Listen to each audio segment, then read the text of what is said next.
भारत के लिए गर्व की बात है कि चंद्रयान-3 ने 23 अगस्त 2023 शाम के 6 बजे को फाइनली चांद के दक्षिणी ध्रुव पर हिंदुस्तान का तिरंगा लहराया। पर क्या आप जानना चाहेंगे कि चंद्रयान-3 आखिर कैसा है और उसके लैंडिंग के आखिरी 17 मिनट कितने कठिन थे और कैसे सिर्फ 1 सेकंड में भारत का सालों का कठिन परिश्रम और 615 करोड़ रुपये मिट्टी में मिल सकते थे। जब तक चंद्रयान-3 वो आखिरी 17 मिनट का लक्ष्य पूरा नहीं करता, कोई नहीं मानता कि हिंदुस्तान चांद के दक्षिणी ध्रुव पर पहुंच सकता है। आइए आपको इसे सरल भाषा में समझाते हैं। सबसे पहले जान लें कि पृथ्वी और चांद के बीच की दूरी लगभग 3,83,000 किलोमीटर है, जिसे किसी भी इंसान के लिए अकेले पार कर लेना असंभव है।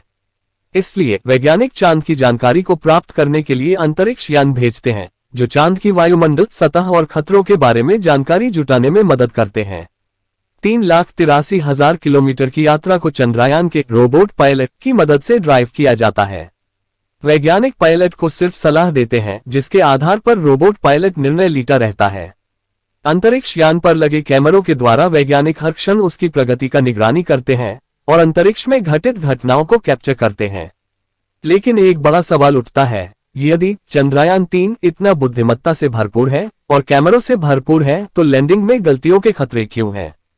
वैज्ञानिकों का कहना है कि लैंडिंग में गलतियों का सबसे बड़ा कारण चांद की सतह पर बड़े बड़े गड्ढे हैं, जिन्हें दूर से देखना मुश्किल होता है और ऊपर से समतल जमीन की तरह दिखते हैं।